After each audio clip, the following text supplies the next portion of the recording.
बिस्मिल्लाहिर्रहमानिर्रहीम। मैं आपका मेज़बान सैयद मसूद गर्देज़ी मीडिया के प्रोग्राम बाखबर कश्मीर से हाज़िर हूँ और आज मैं आपको आगाह करना चाहूँगा कि जमात इस्लामी आज़ाद कश्मीर की क़यादत ने भी जमात को मज़ीद फ़ाल और मौसर बनाने की कोशिशें तेज़ कर दी हैं। अमीर जमात इस्लामी डॉक्टर मुश्ताक खान ने कहा है कि हुकूमत अवामी मसाइल के हल में नाकाम हो चुकी है। हमारी कुव्वत नौजवान है जिनकी बेहतर तरबियत करते हुए इन्हें मनज़्ज़म करने की ज़रूरत है।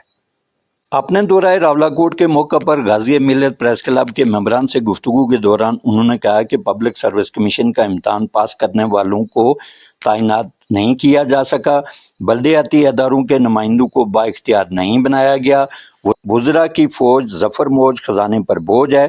जमात इस्लामी शुहदा के खून की अमीन है। ख्वातीन की तरबियत के लिए खुसूसी प्रोग्राम मुरतब कर चुके हैं। उन्होंने कहा कि जमात इस्लामी ने मुख्तलिफ शोबों में जो खिदमात अंजाम दी, दुनिया उनकी मोतरिफ है। इस मौका पर जमात इस्लामी के सेक्रेटरी जनरल राजा जहांगीर, नौ मुंतखब अमीर ज़िला जायद अमीन एडवोकेट, बिजनेस फोरम के सदर सरदार इमरान अजीज, साबिक उमरा पुंछ सजाद अनवर, जावेद खान और दीगर भी इनके हमरा थे। पॉपुलेशन कश्मीरियों की हो सकती है उस तक की बात पहुंचाना चाहूँगा सिद्ध के दिल के साथ कि वही करने का जो काम बनता है कि हमें मायूस नहीं होना चाहिए, बल्कि इसी मायूसी वाली कैफियत से हमें एक उम्मीद का चिराग जलाना चाहिए। और जमात इस्लामी आज़ाद कश्मीर की कंसिडर्ड ओपिनियन ये है कि वो चिराग ये है कि देखें हालात बदलते रहते हैं, धूप और छाँव जो हैं वो एक दूसरे की ज़िद होती हैं और वो मुस्तकिल कोई चीज़ भी नहीं होती है। ये कोई एब्सोल्यूट वैल्यूज़ नहीं होती हैं, ये रिलेटिव वैल्यूज़ होती हैं।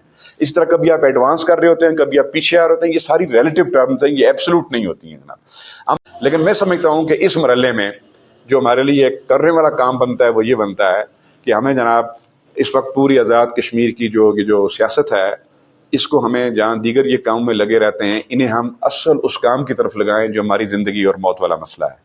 और हम इन्हें कहें कि पावर पॉलिटिक्स के अपने तकाज़े हैं। अब देखें ना, ये क्या बात है कि रात को आप सोए हुए किसी एक जमात में थे, जो ही सुबह हुई तो पता चला कि आपकी जमात ही कोई नहीं है। और इस वक्त जो एक फ्रेजाइल किस्म की पॉलिटिकल पोजीशनिंग चल रही है हमारे आज़ाद कश्मीर के बेस कैंप में, ये हमारे उस काज को और ज़्यादा ख़राब करती है। और मेरी अपनी जो एक सियासी कारकुन के तौर पर और तहरीक आज़ादी के कारकुन के तौर पर मेरी राय बनती है वो ये है कि सपोज कि अगर इंटरनेशनल एस्टेब्लिशमेंट ने और उनके अपने गमाश्तों के ज़रिए कोई ऐसा प्लान फ़र्ज़ करते हैं हमारे लिए तैयार कर रखा है कि जनाब हमारी इस कश्मीर के इशू को ये 10 साल में वाइंड अप करना चाहते हैं, खुदा न खास्ता सपोज एजम्पशन करते हैं, तो अगर हम बिल्कुल आराम से बैठे रहेंगे और हम बिल्कुल इसी तरह जिस तरह इस वक्त हम एक इम्प्रेशन लेस है पूरी कौम, तो फिर ये 10 साल में नहीं, ये 5 साल में ये कज़िया चुका देंगे।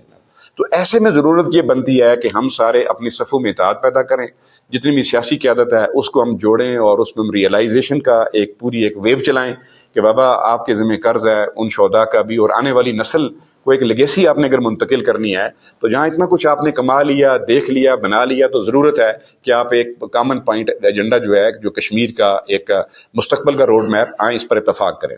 सिविल सोसाइटी को हम आपस में लें और बहुत ख़ास जो हमारा डायस्पोरा है वो यूके से लेकर यूरोपियन यूनियन से लेकर अमेरिका तक जो है उसको हम इंटीग्रेट करके हम इस करें, तो मैं समझता हूँ कि ये वो आवाज़ होगी और ये वो कुव्वत होगी कि जिसको कोई आलमी ताकत भी और रीजनल ताकत भी इग्नोर नहीं कर सकती है जनाब।